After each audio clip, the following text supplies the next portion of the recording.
नमस्कार, आप देख रहे हैं मिड डे प्राइम और आपके साथ मैं हूं वसीम मिश्रा।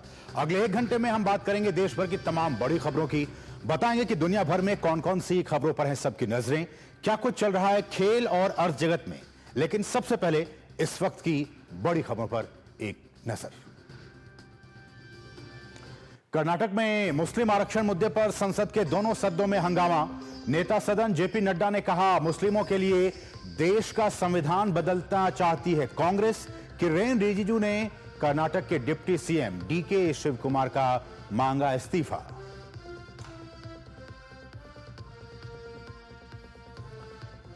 उत्तर प्रदेश में योगी सरकार के 8 साल हुए पूरे। मुख्यमंत्री योगी आदित्यनाथ ने जारी किया रिपोर्ट कार्ड।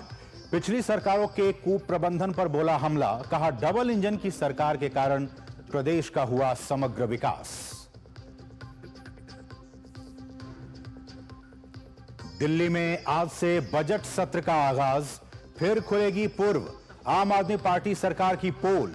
विधानसभा में पेश होगी डीटीसी पर कैग रिपोर्ट।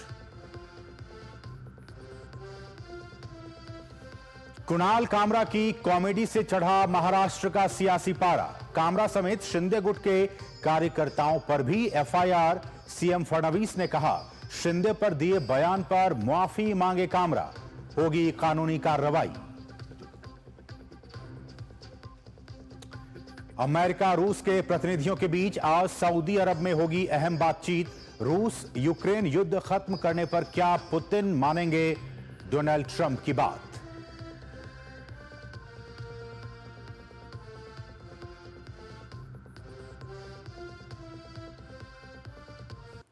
और शुरुआत सबसे पहले संसद से जुड़ी खबर के साथ, जहां बजट सत्र इन दिनों जारी है। राज्यसभा की बात की जाए तो उच्च सदन की शुरुआत आज हंगामेदार रही। कर्नाटक विधानसभा में मुसलमानों को सरकारी ठेकों में 4% रिजर्वेशन देने के प्रावधान वाले एक विधेयक के पारित होने को लेकर विरोध जता रहे बीजेपी सदस्यों के हंगामे के कारण राज्यसभा की बैठक सोमवार को शुरू होने के 10 मिनट बाद ही दोपहर 2 बजे तक के लिए स्थगित कर दी गई। हंगामे की वजह से उच्च सदन में शून्यकाल और प्रश्नकाल नहीं हो पाया। हंगामे के बीच ही सभापति ने 11:10 पर राज्यसभा की कार्रवाई दोपहर 2 बजे तक के लिए स्थगित कर दी। इससे राज्यसभा में सदन के नेता और केंद्रीय स्वास्थ्य एवं परिवार कल्याण मंत्री जेपी नड्डा ने कहा कि जो लोग खुद को संविधान का रक्षक बताते हैं, उनकी सोच बिल्कुल उनके दावे के विपरीत है।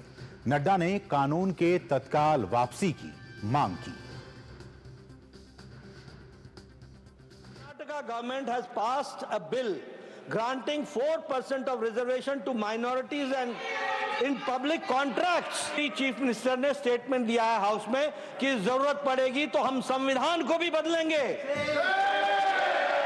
This is a very serious matter और ये लोग बड़े संविधान के रक्षक बनते हैं और ये लोग संविधान की रक्षा करने की बात सारे देश को बताते हैं, ढोल पीटते हैं, वो संविधान की धज्जियां उड़ाते हैं। ये इसके लिए हम रोज करते हैं। But what do you want?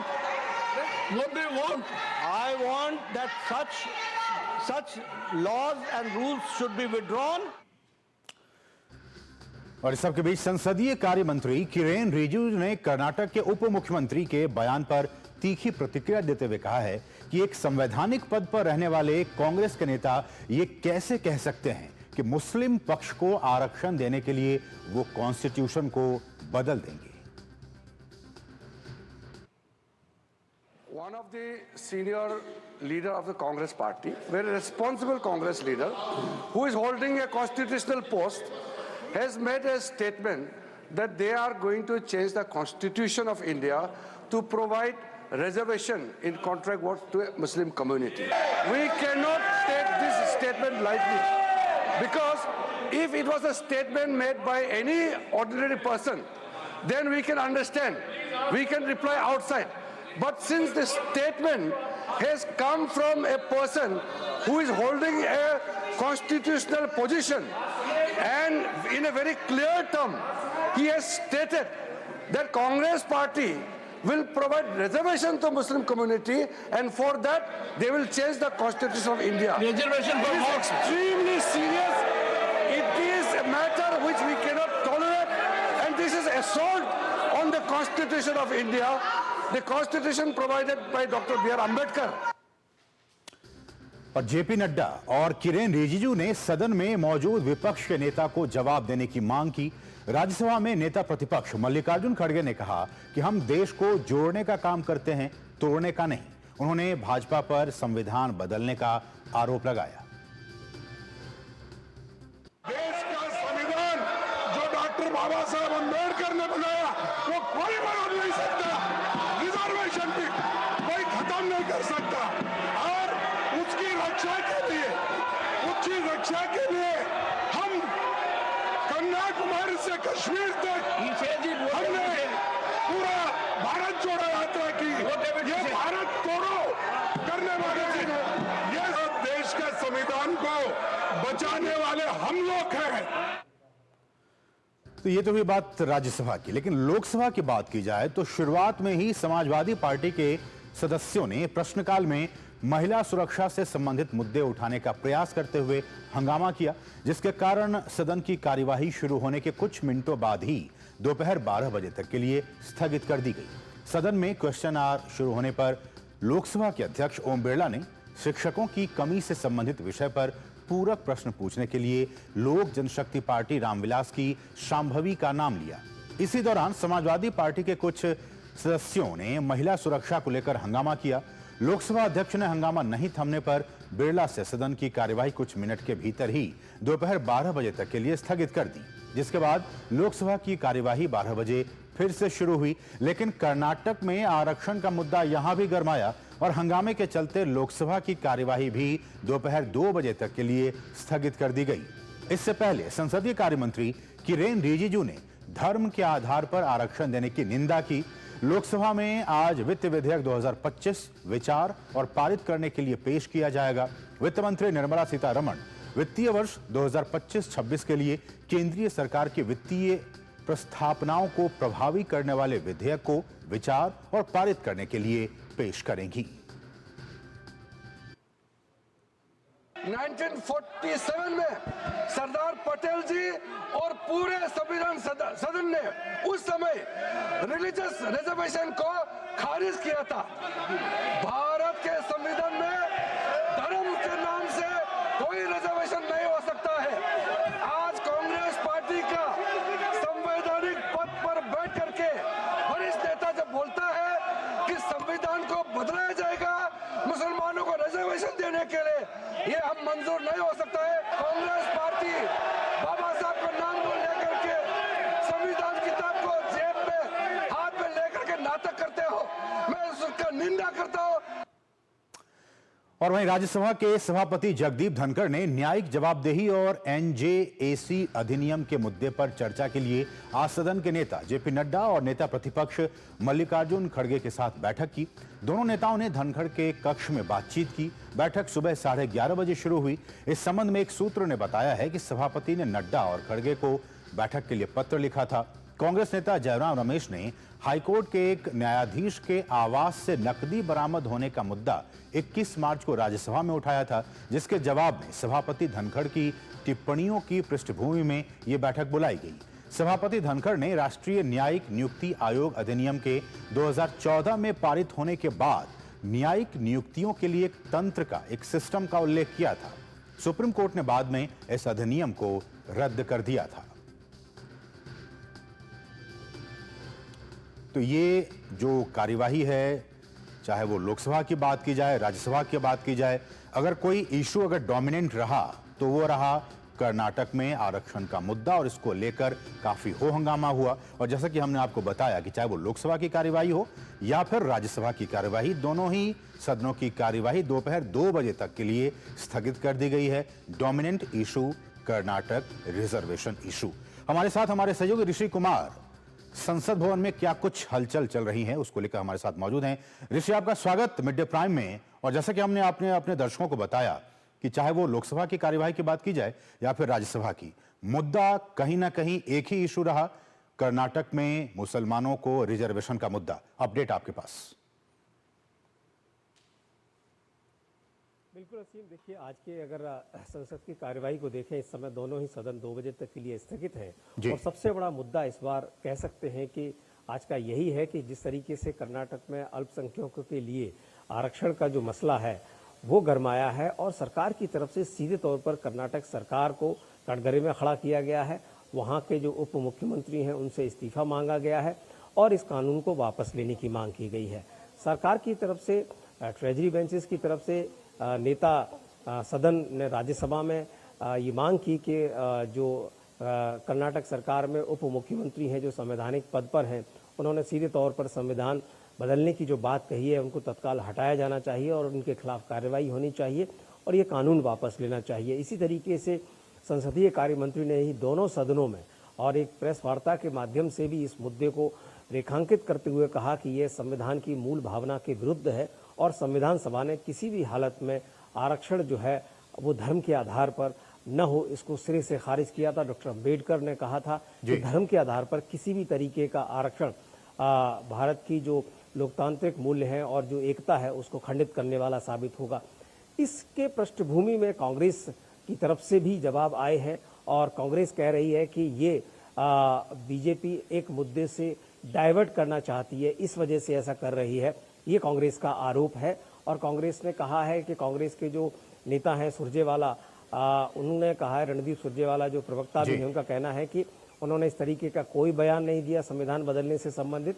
और उनका कहना है कि यहाँ तक कांग्रेस कह रही है कि तथाकथित बिल जो जिसकी बात की जा रही है, यानी कि वो उस बिल को भी मुझे लगता है तथाकथित कहकर संदेह के घेरे में डाल दिए कि वो बिल है भी या नहीं।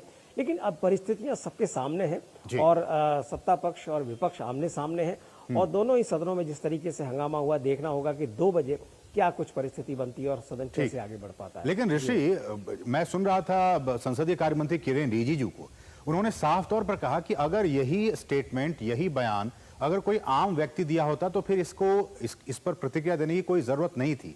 लेकिन संवैधानिक पद पे उप मुख्यमंत्री एक कॉन्स्टिट्यूशनल पोस्ट होता है, उस पर बैठा कोई व्यक्ति अगर इस तरह की बातें कर रहा है तो फिर इस पर प्रतिक्रिया देना, इसकी भर्त्सना करना बहुत जरूरी हो जाता है और हम डिमांड करते हैं कि वो अपना रेजिग्नेशन दें।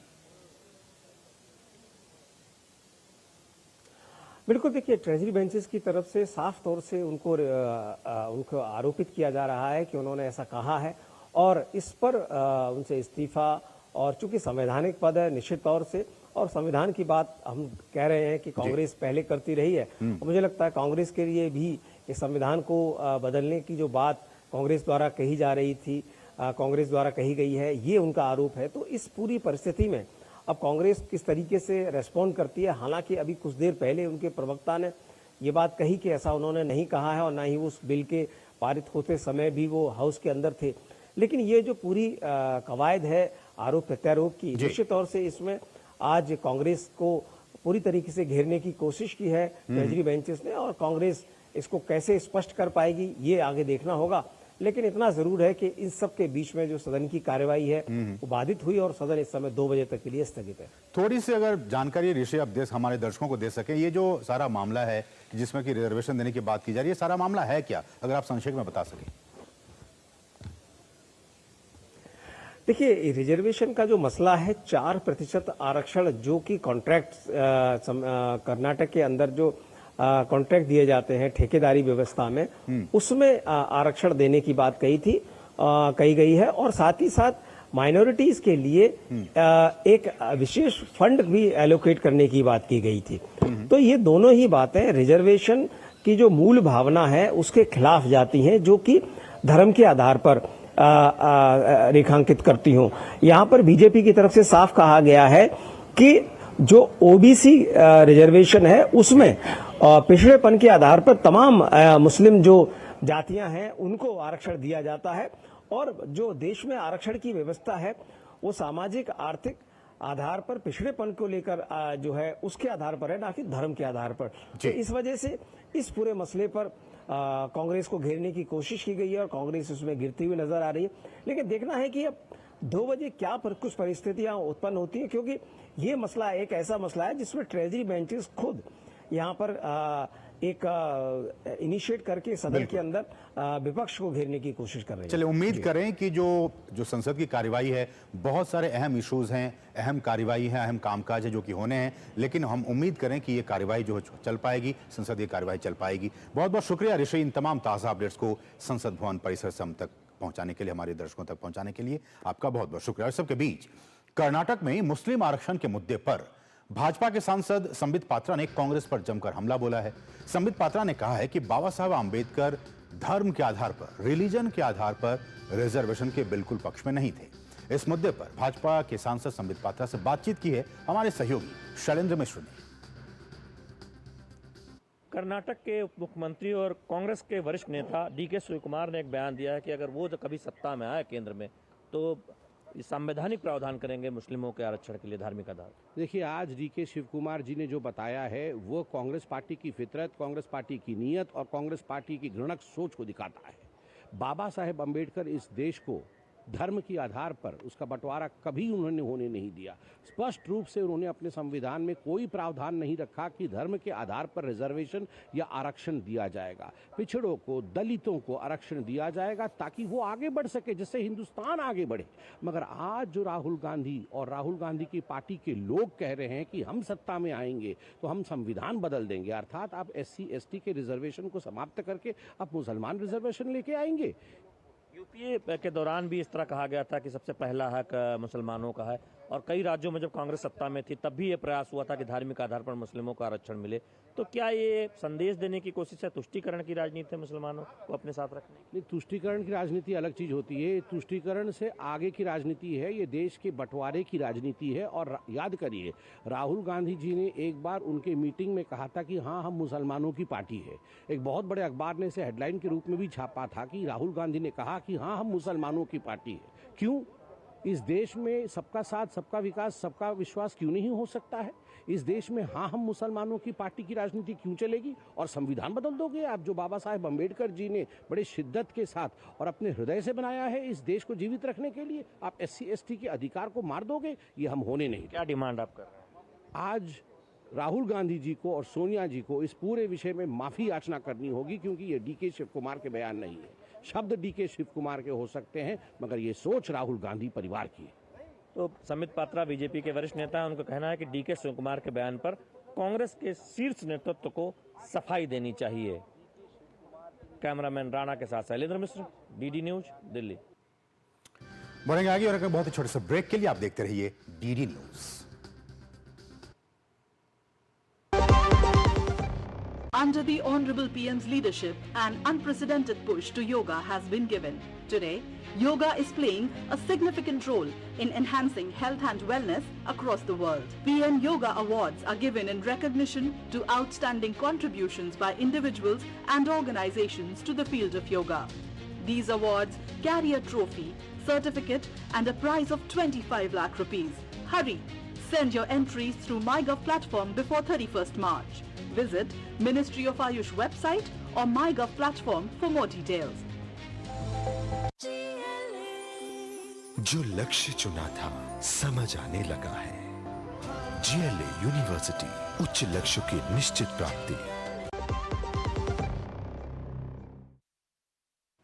और ब्रेक के बाद आपका फिर से स्वागत है और अब बात करेंगे दिल्ली में दिल्ली विधानसभा के बजट सत्र की आज से शुरुआत हो गई है।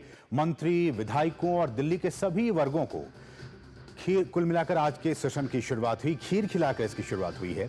दिल्ली विधानसभा में भारतीय मूल की अंतरिक्ष यात्री सुनीता विलियम्स की सकुशल वापसी पर स्पीकर ने खुशी जताई और नासा का आभार व्यक्त किया। स्पीकर विजेंद्र गुप्ता ने टीम इंडिया को चैंपियनशिप जीतने की बधाई दी। दिल्ली विधानसभा में प्रश्नकाल शुरू हुए के दौरान, सत्र के दौरान आज बीजेपी के विधायक ओम प्रकाश शर्मा नेता विपक्ष आतिशी पर भड़क गए। विश्वासनगर विधायक ओम प्रकाश शर्मा शिक्षा से जुड़ा वो सवाल पूछ रहे थे। इस बीच कई बार आतिशी खड़ी हुई, जिस पर ओपी शर्मा भड़क गए। उन्होंने आतिशी को नेता विपक्ष बनाए जाने पर ही सवाल उठा दिया। बीजेपी के विधायक जितेंद्र महाजन ने दिल्ली में हिंदुओं के धार्मिक पर्व पर लोगों को ग्रीन पटाखे चलाने की इजाजत दिए जाने की मांग की। विधानसभा में नियम 280 के तहत इस मुद्दे को उठाया गया। वहीं नेता प्रतिपक्ष और आम आदमी पार्टी के नेता आतिशी ने कहा कि हम उम्मीद करते हैं कि भाजपा ने दिल्ली के लोगों से जो वायदे किए हैं वो वायदे दिल्ली सरकार पूरा करेगी।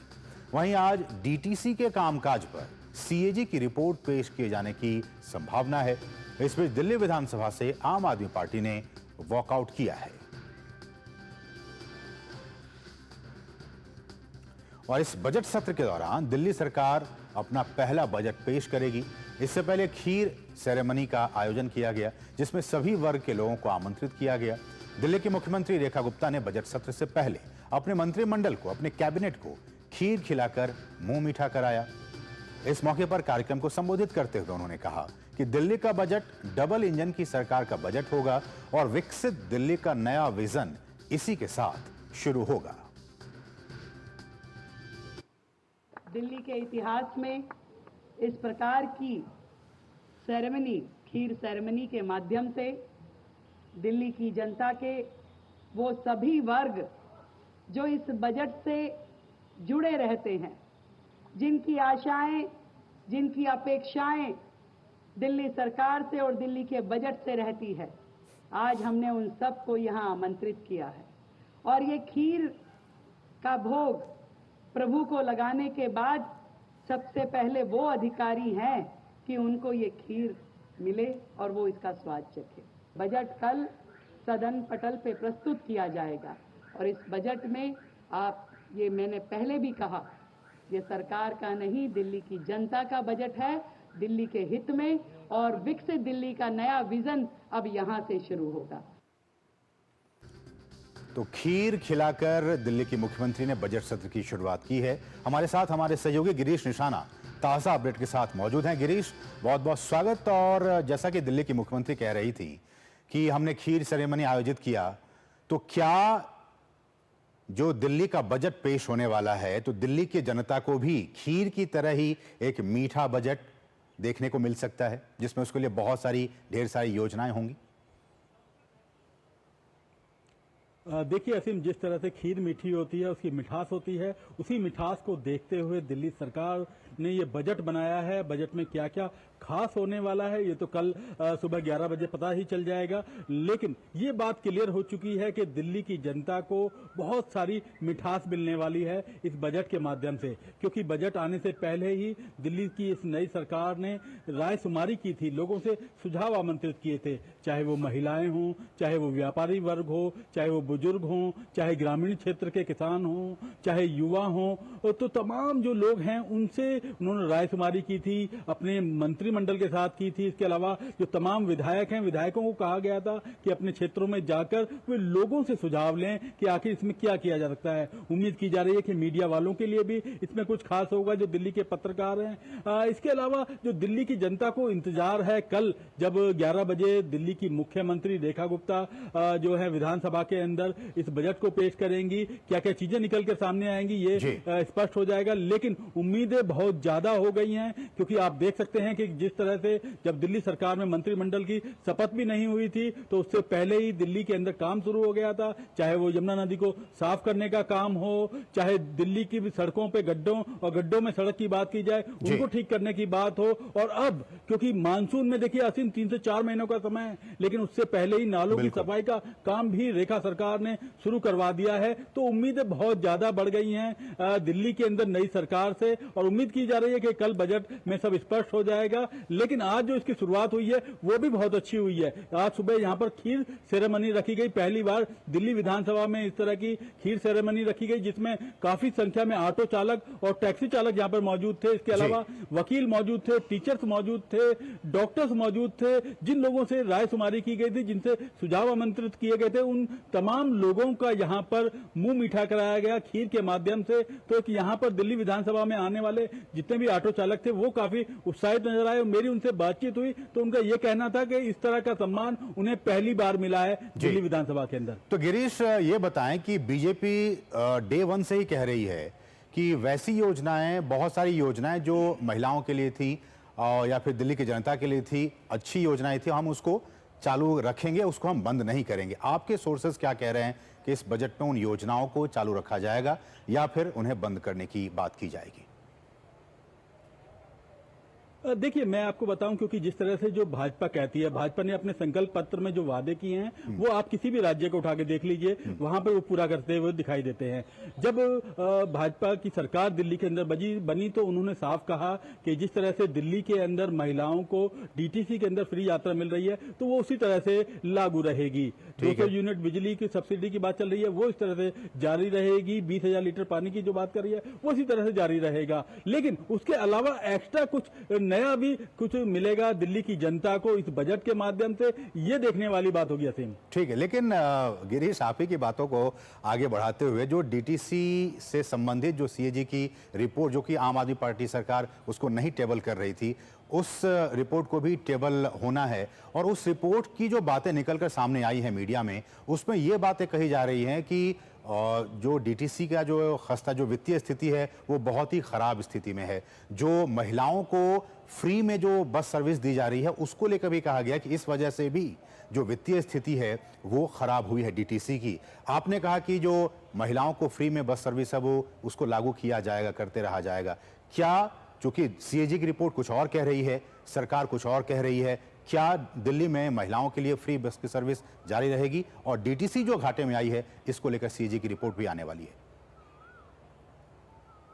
देखिए असीम, मैं आपको ये स्पष्ट कर दूं, आपसे कुछ देर पहले दिल्ली की मुख्यमंत्री ने सीएजी की जो डीटीसी की रिपोर्ट है वो सदन में रख दी है। अब लंच के बाद उस पर चर्चा शुरू होने जा रही है। तो एक बड़ी बात है कि तीसरी रिपोर्ट बीजेपी सरकार ने 14 जो सीएजी की रिपोर्ट आम आदमी पार्टी की सरकार ने नहीं रखी थी, उनमें से 3 रिपोर्ट को सदन में रख दिया, यानी कि 2 इससे पहले हेल्थ की और जो शराब नीतियों से जुड़ी रिपोर्ट थी वो पेश हो चुकी है, उसे लोक लेखा समिति के पास भेज दिया गया है। और अब डीटीसी की रिपोर्ट को भी सदन में रख दिया गया है, जिस पर लंच के बाद चर्चा होनी है। और इस डीटीसी की रिपोर्ट में देखना यह है कि किन किन वजहों से जो डीटीसी है वो घाटे में चल रही थी और क्या वजह थी और कहां कहां गड़बड़ियां हुई। क्या बड़ी बसें खरीदने में गड़बड़ियां हुई या उनके नियंत्रण में हुई, क्या उनके रख रखाव में हुई, वो बहुत सारी बातें आज दोपहर बाद क्लियर हो जाएंगी। क्या क्या चीजें सामने आ रही हैं, क्योंकि जब डीटीसी की रिपोर्ट पर चर्चा की जाएगी, अभी फिलहाल दिल्ली की मुख्यमंत्री रेखा गुप्ता ने सदन में उस रिपोर्ट को रख दिया है और अभी फिलहाल लंच ब्रेक हो चुका है दिल्ली विधानसभा में। और लंच ब्रेक के बाद अभी इस पर चर्चा चालू होगी और ये क्लियर हो जाएगा कि आखिर डीटीसी क्यों घाटे में रहा, क्यों उसमें गड़बड़ियां हुई और क्या क्या गड़बड़ियां हुई जिसे सीएजी ने पकड़ा है। गिरीश, हम आप अपने टीवी स्क्रीन पे कुछ ग्राफिक्स चला रहे हैं, उस ग्राफिक्स में हम ये लगातार दिखा रहे हैं कि बीते 10 वर्षों में जब यहाँ पे आम आदमी पार्टी की सरकार थी, लगातार साल दर साल जो घाटा है डीटीसी का वो बढ़ता ही चला गया और 60,000 करोड़ रुपए से ज्यादा का घाटा जो है वो डीटीसी को हुआ है। ऐसे में क्या लगता है कि इस रिपोर्ट के आने के बाद से जो कार्रवाई की जानी चाहिए वो भी होगी कि इसके लिए कौन जिम्मेदार थे? जो वित्तीय घाटा हुआ है दिल्ली सरकार को, इसके लिए जो जिम्मेदार लोग हैं उन पर भी कार्रवाई हो सकती है? जी बिल्कुल, निश्चित तौर पर दिल्ली सरकार ने साफ पहले ही कर दिया है कि किसी को भी बख्शा नहीं जाएगा। जिसने भी इस तरह की जो घोटाले में संलिप्त हैं, जो भ्रष्टाचार में संलिप्त हैं, उनको बिल्कुल बख्शा नहीं जाएगा, क्योंकि ये दिल्ली की जनता का पैसा है, दिल्ली की जनता की कारी कमाई है, उसको वो वेस्ट नहीं जाने देंगे। दिल्ली सरकार ने पहले ही दिन आते ही साफ कर दिया था कि जो दिल्ली की जनता के लिए एक एक पाई का हिसाब लिया जाएगा और उसी के तहत इन सीएजी रिपोर्ट को भी रखा जा रहा है सदन के अंदर। और उनको देखिए, सबसे बड़ी बात यह है, खाली सदन में रखा नहीं जा रहा, चर्चा नहीं की जा रही, उसे लोक लेखा समिति के पास भी भेजा जा रहा है, जिसे 90 दिनों के अंदर वो रिपोर्ट विधानसभा को सौंपनी है। एक बड़ी बात है जिसके अंदर पूरी तरह से कार्रवाई हो सकती है, जिसमें न केवल जो मंत्री हैं, जो विधायक हैं या जो उनसे जुड़े हुए लोग हैं, जो अधिकारी हैं, वो भी इसके दायरे में आ सकते हैं और हो सकता है इसमें सजा का प्रावधान भी है कुछ जगह पर। तो बिल्कुल, तो बहुत बहुत शुक्रिया गिरीश। तो जैसा कि हमारे सहयोगी गिरीश बता रहे थे कि इस सीएजी रिपोर्ट को टेबल कर दिया गया है और लंच के बाद इस पर विस्तृत चर्चा होगी और इसके साथ ही जो बजट सत्र है दिल्ली का उसकी भी शुरुआत होगी। बहुत बहुत शुक्रिया गिरीश इन तमाम अपडेट्स को हम तक पहुंचाने के लिए। दिल्ली के बाद अब रुख करेंगे यूपी का। पड़ोसी राज्य उत्तर प्रदेश में भाजपा सरकार के 8 साल पूरे होने पर मुख्यमंत्री योगी आदित्यनाथ ने लखनऊ में कहा कि प्रधानमंत्री मोदी के प्रेरणादायी मार्गदर्शन और उनके विजनरी नेतृत्व में सेवा, सुरक्षा और सुशासन के उत्तर प्रदेश की डबल इंजन सरकार के 8 साल पूरे हुए हैं। उन्होंने कहा कि प्रदेश के सभी जनपदों में 25, 26 और 27 मार्च को विशेष कार्यक्रमों का आयोजन किया जाएगा। 25, 26 और 27 मार्च को प्रत्येक जिला मुख्यालय पर डबल इंजन की सरकार की, केंद्र की सरकार और राज्य की सरकार के द्वारा समग्र विकास के जिन क्षेत्रों में कार्य किया गया है, वो अन्नदाता किसान के उत्थान के लिए हो, युवाओं के रोजगार के लिए हो, मातृशक्ति के स्वावलंबन के लिए हो, हस्तशिल्पी और कारीगरों के जो लाभार्थी हैं, जो युवा हैं, जो मातृशक्ति है, जो उद्यमी हैं, इन सभी के सम्मान से संबंधित और विकास की योजनाओं के प्रति जनता जनार्दन की प्रति कृतज्ञता ज्ञापित करने के लिए ये 3 दिवसीय कार्यक्रम कल से प्रत्येक जनपद मुख्यालय में प्रारंभ होने जा रहे हैं। और साथ ही साथ मुख्यमंत्री योगी आदित्यनाथ ने कहा कि 8 वर्ष पहले उत्तर प्रदेश अपनी पहचान के लिए मोहताज था। राज्य में कानून व्यवस्था को लेकर लोग परेशान थे, महिलाएं और व्यापारी कोई भी सुरक्षित नहीं था, लेकिन 8 वर्षों में सब कुछ बदल चुका है। ये वही उत्तर प्रदेश है जिसके सामने पहचान का संकट था। ये वही उत्तर प्रदेश है जहां पर किसान आत्महत्या करता था, युवा पहचान के लिए मोहताज था, बेटी और व्यापारी असुरक्षित थी। ये वही उत्तर प्रदेश है जिसने दंगों के माध्यम से बिगड़ती हुई अपनी अर्थव्यवस्था को देखा है, झेला है। केवल सरकार बदलने से कैसे व्यापक परिवर्तन लाया जा सकता है, यह इन 8 वर्षों में उत्तर प्रदेश की जनता जनार्दन ने महसूस किया होगा, हर तबके के लोगों ने महसूस किया होगा। हमारे साथ हमारे सहयोगी विकास सिंह ताजा अपडेट के साथ उत्तर प्रदेश की राजधानी लखनऊ से इस वक्त जुड़ चुके हैं। विकास, आपका बहुत बहुत स्वागत। और जैसा कि योगी ने कहा कि ये जो 8 साल रहा वो सुशासन का 8 साल रहा, विकास का रहा, डबल इंजन की सरकार रही और बहुत कुछ अचीव किया गया इन बीते 8 वर्षों में। सबसे बड़ी जो उपलब्धि के तौर पर जो बातें कही गई वो थी कि लॉ एंड ऑर्डर को हमने बहुत ही अच्छे से संभाल कर रखा। आप कैसे देखते हैं इन बीते 8 वर्षों को और क्या कुछ कहा यूपी के सीएम ने? जी, मुख्यमंत्री योगी आदित्यनाथ ने अपनी 8 साल की सरकार की उपलब्धियां बताई और आने वाले लक्ष्यों को भी बताया। उन्होंने कहा है कि आने वाले समय में जल्द से जल्द 2027 तक जो लक्ष्य रखा गया है सरकार का कि दुनिया की तीसरी अर्थव्यवस्था भारत बनेगा, उसमें उत्तर प्रदेश भी बड़ी भागीदारी करेगा और उत्तर प्रदेश पूरे देश में 1 नंबर की अर्थव्यवस्था बनने के लिए काम कर रहा है। उसी दिशा में कार्य किया जा रहा है। चाहे उत्तर प्रदेश की जीडीपी की बात उन्होंने कही, 2 गुनी हो गई हो, चाहे प्रति व्यक्ति की आय की बात कही, लेकिन ये सारी चीजें जब जमीन पर उतरती हैं तो उससे पहले बड़ा काम करना पड़ता है। निश्चित रूप से पीएम मोदी के मार्गदर्शन में डबल इंजन की सरकार ने जो कुछ काम किया ये उत्तर प्रदेश की पहचान को बदलने वाले काम थे। क्योंकि ये वही उत्तर प्रदेश था जहाँ की सड़कें खराब थी, बेहाल थी, खस्ता हाल थी, यहाँ पर बिजली नहीं आती थी, मात्र 2-4 जनपदों में आती थी। ये सब ऐसी चीजें थी जो जमीन पर दिखाई देती थी कि लोग परेशान हैं। खासतौर से आम लोगों तक योजनाओं का लाभ नहीं पहुंचता था। उससे पहले हमने देखा कि सपा की सरकार में पीएम आवास की योजना लोगों तक यहां ली नहीं जाती थी, सरकार मना कर देती थी कि हमें नहीं चाहिए। इन सब चीजों पर उत्तर प्रदेश तमाम सारी जन कल्याणकारी योजनाओं को लागू करने में, जनता तक पहुंचाने में नंबर 1 सफल साबित हुई। शुरुआत में ही किसानों के लिए उनके ऋण माफी की योजना के साथ शुरुआत करती है प्रदेश सरकार और धीरे धीरे कर किसान कल्याण के लिए तमाम सारी योजनाएं उतारी जाती है, जमीन पर किसानों को लाभ पहुंचाया जाता है। वहीं किसानों को सशक्त करने के लिए, उनकी आय को दोगुना करने के लिए बड़े काम किए जाते हैं।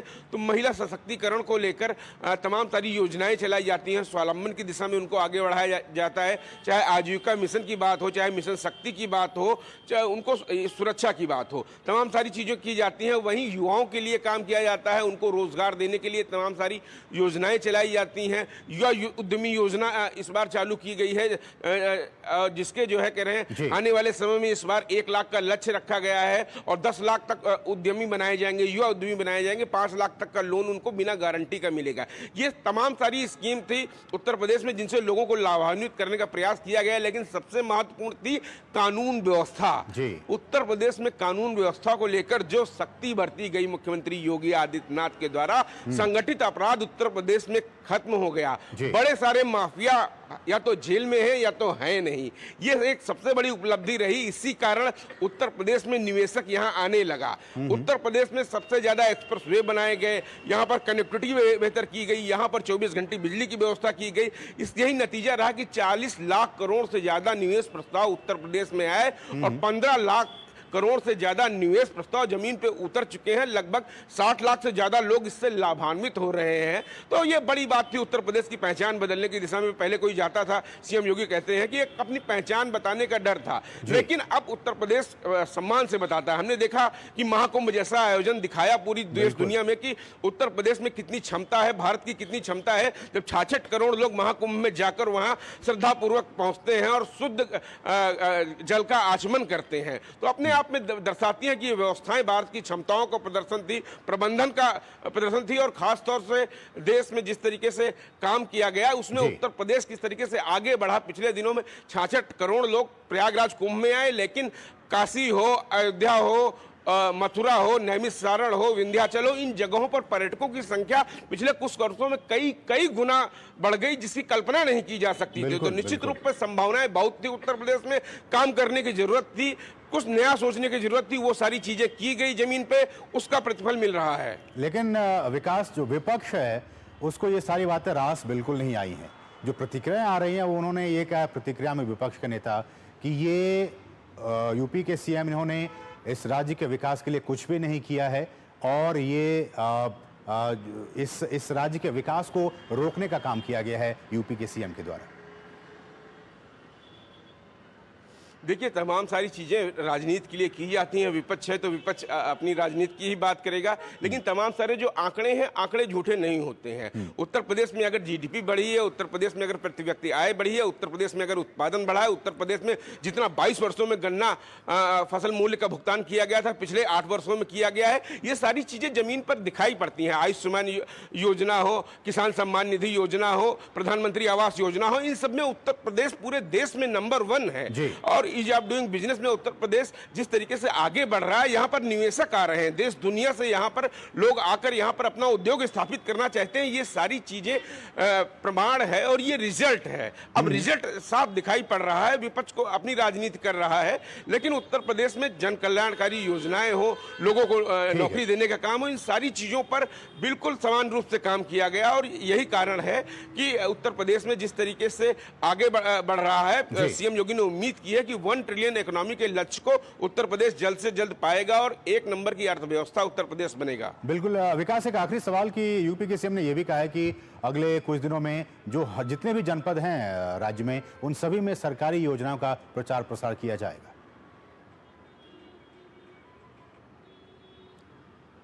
जी बिल्कुल, सारे जनपदों में प्रचार प्रसार किया जाएगा। वहां पर विशेष कार्यक्रमों का आयोजन किया जाएगा कि आम जनता को पता चल सके कि क्या कुछ उसके लिए किया जा रहा है। ये सबसे बड़ी बात होती है।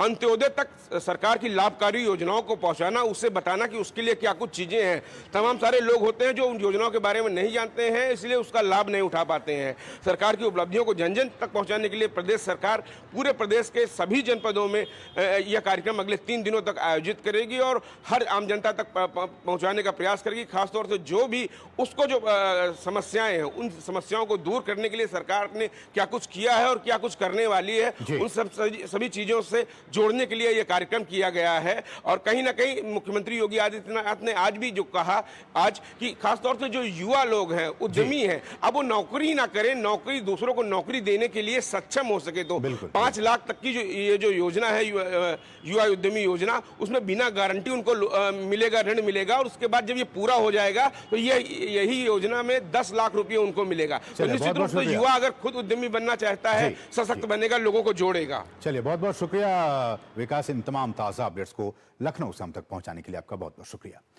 बढ़ेंगे आगे। राष्ट्रपति द्रौपदी मुर्मू ने आज विशेष अतिथि के तौर पर छत्तीसगढ़ विधानसभा की रजत जयंती कार्यक्रम में हिस्सा लिया।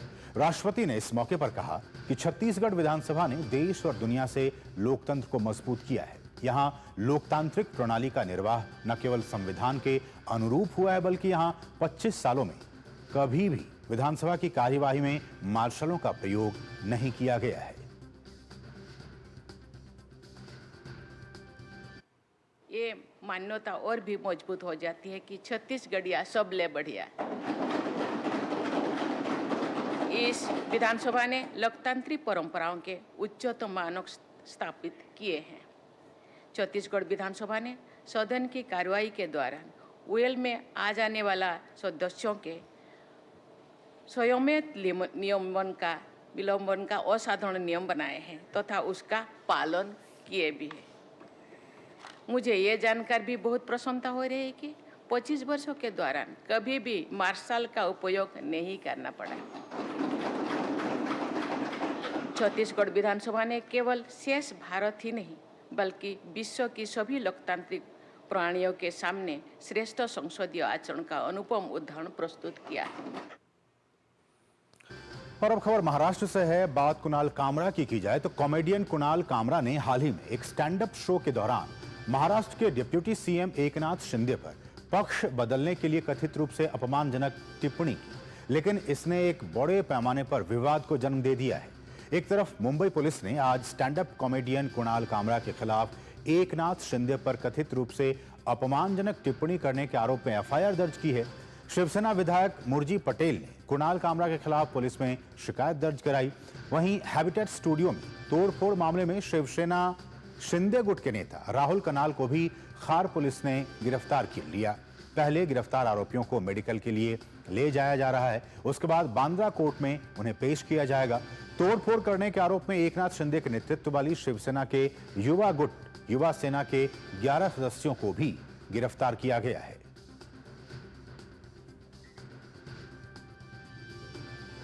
इस बीच महाराष्ट्र के मुख्यमंत्री देवेंद्र फडणवीस ने कुणाल कामरा के विवादित टिप्पणी पर यह कहा है कि कॉमेडी के नाम पर अपमान बर्दाश्त नहीं किया जाएगा। उन्होंने कहा कि कुणाल कामरा को माफी वो मांगे।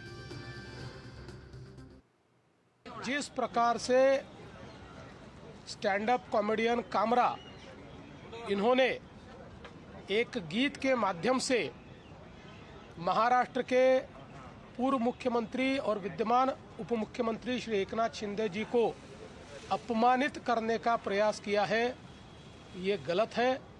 हम इसकी निंदा करते हैं। ऐसी चीज़ों को सहन नहीं किया जा सकता।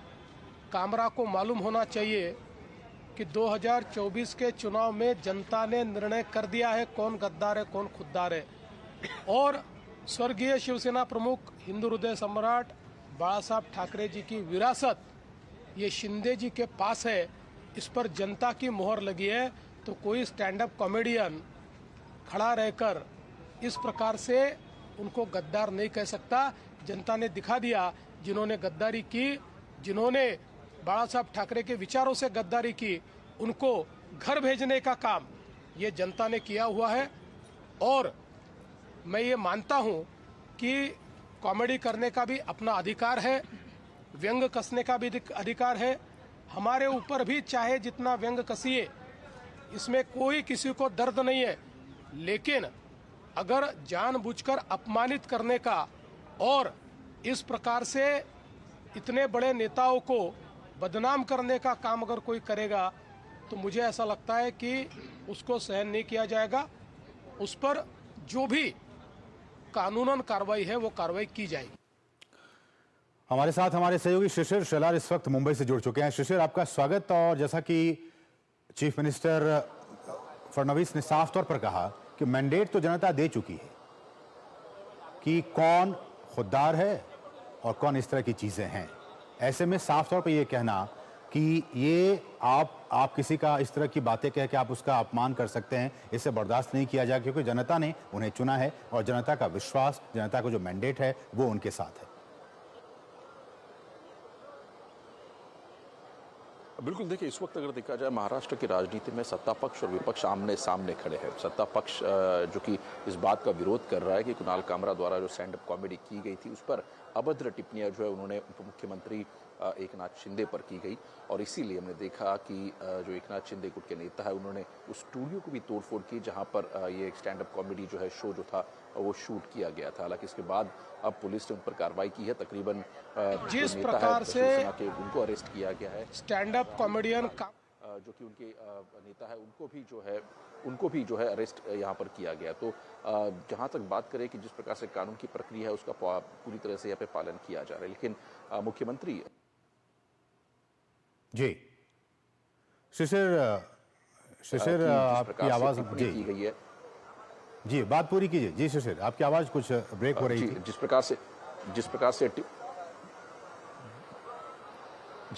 जिस प्रकार से टिप्पणी की गई थी, देवेंद्र फडणवीस ने सदन में कहा कि इसके ऊपर कठोर कार्रवाई की जाएगी, लेकिन दो प्रमुख मुद्दे जो है सबसे सामने मुख्यमंत्री ने सबके सामने लाया। पहला मुद्दा कि क्या इसमें विपक्ष की कोई मंशा तो नहीं, इसमें विपक्ष की कोई चाल तो नहीं है, क्योंकि जब जो है कामरा का वीडियो सामने आया था उसके बाद हमने देखा कि जो विपक्षी नेता थे उन्होंने ट्वीट भी किया था। हालांकि खासतौर पर शिवसेना के जो नेता थे उन्होंने ट्वीट भी किया था। तो इसीलिए कहीं ना कहीं मुख्यमंत्री द्वारा अगर देखा जाए तो सस्पिशन उन्होंने जाहिर किया है कि क्या इसके पीछे कोई लोग तो नहीं, खासतौर पर विपक्ष तो नहीं। और दूसरी बड़ी बात उन्होंने कही कि जिस प्रकार से लिबरल लेफ्टिस्ट विचारधारा के लोग हैं, जिस प्रकार से अर्बन नक्सल है, उसका भी जिक्र जो है मुख्यमंत्री ने अपने जो उन्होंने विवेचन दिया था उसमें उन्होंने किया था कि ये लेफ्ट लिबरल की मानसिकता है, जो अर्बन नक्सल की मानसिकता है वो इस प्रकार से सामने आ रही है, तो इस पर भी नकेल कसी जाएगी। तो स्पष्ट रूप से जहां तक बात करें मुख्यमंत्री द्वारा जो कार्यवाही करनी थी उसका उन्होंने जो है सदन में जो है लेखा जोखा रख दिया। लेकिन दूसरी महत्वपूर्ण बात इसमें विपक्ष जो है सत्ता पक्ष सामने इसलिए भी है क्योंकि विपक्ष जो है इस बयान का समर्थन कर रहे हैं। उद्धव ठाकरे द्वारा जस्ट कुछ मिनटों पहले उद्धव ठाकरे द्वारा बताया कि जिस प्रकार से शिशिर, आपकी आवाज हम तक नहीं पहुंच पा रही। हम आपसे आगे बात करने की कोशिश करेंगे इस मुद्दे पर। फिलहाल आपका बहुत बहुत शुक्रिया मुंबई समाज से जुड़ने के लिए। शिशिर शेलार बता रहे थे इस पूरे मामले को लेकर क्या कुछ डेवलपमेंट्स चल रहे हैं महाराष्ट्र की राजनीति में। बढ़ेंगे आगे। नागपुर हिंसा के मुख्य आरोपी फहीम खान के 2 मंजिला मकान को अनधिकृत निर्माण के कारण नगर निकाय के प्राधिकारियों ने भारी पुलिस सुरक्षा के बीच आज सुबह ध्वस्त कर दिया। माइनॉरिटी डेमोक्रेटिक पार्टी के नेता खान पर राजद्रोह का मामला दर्ज किया गया है। वो 17 मार्च को महाराष्ट्र के नागपुर शहर में हुई हिंसा के लिए गिरफ्तार किए गए 100 से अधिक लोगों में शामिल हैं। सूत्रों ने हमें बताया है कि नागपुर नगर निगम ने खान को कुछ दिन पहले एक नोटिस जारी किया था, जिसमें उनके मकान के लिए भवन योजना की मंजूरी ना होने और कई चूक का जिक्र किया गया था। खान फिलहाल जेल में बंद हैं।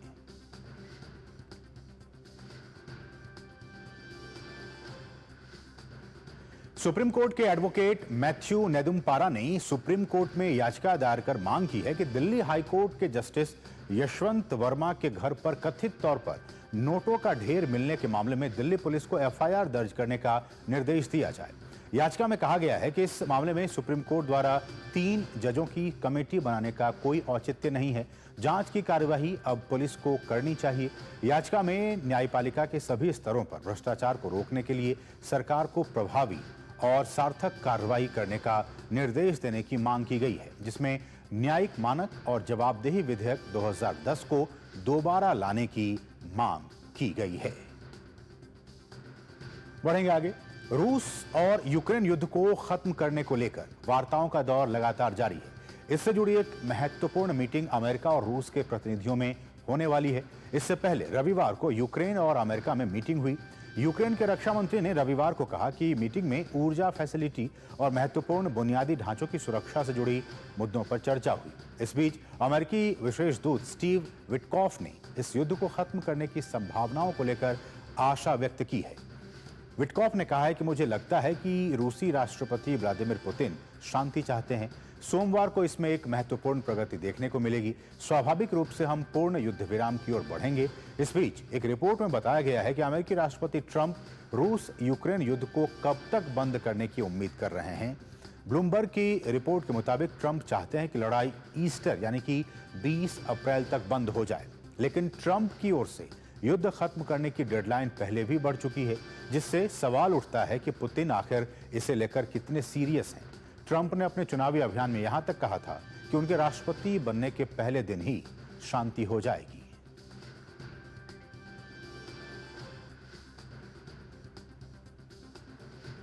दक्षिण कोरिया की संवैधानिक अदालत ने देश के प्रधानमंत्री हान डक-सू के खिलाफ महाभियोग प्रस्ताव को खारिज कर दिया है और देश के दूसरे नंबर के नेता को कार्यवाहक राष्ट्रपति के रूप में बहाल कर दिया है।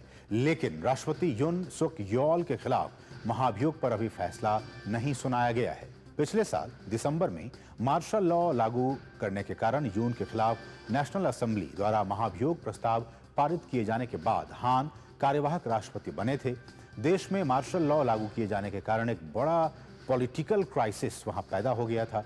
विपक्षी सांसदों के साथ राजनीतिक संघर्ष के बाद सदन में दिसंबर के अंत में हान के खिलाफ भी महाभियोग का प्रस्ताव पारित किया गया।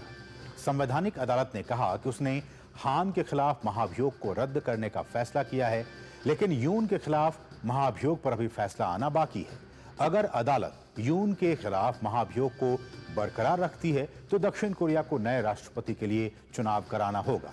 अगर कोर्ट उनके पक्ष में फैसला सुनाती है तो यून को पद पर बहाल कर दिया जाएगा और उन्हें राष्ट्रपति पद की शक्तियां फिर से वापस मिल जाएंगी।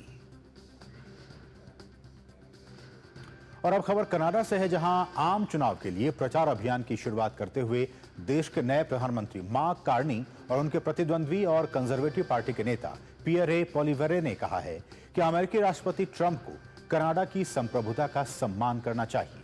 ट्रंप की ओर से कनाडा की संप्रभुता को पैदा किए गए खतरे और व्यापार युद्ध की आशंकाओं की पृष्ठभूमि में दोनों नेताओं ने यह बयान दिए हैं। कार्नी ने घोषणा की कि 28 अप्रैल को मतदान से पहले 5 सप्ताह तक चुनाव प्रचार अभियान चलेगा। कार्नी ने कहा कि राष्ट्रपति ट्रंप का दावा है कि कनाडा वास्तव में कोई देश नहीं है, वो हमें तोड़ना चाहते हैं ताकि अमेरिका हमारा मालिक बन सके।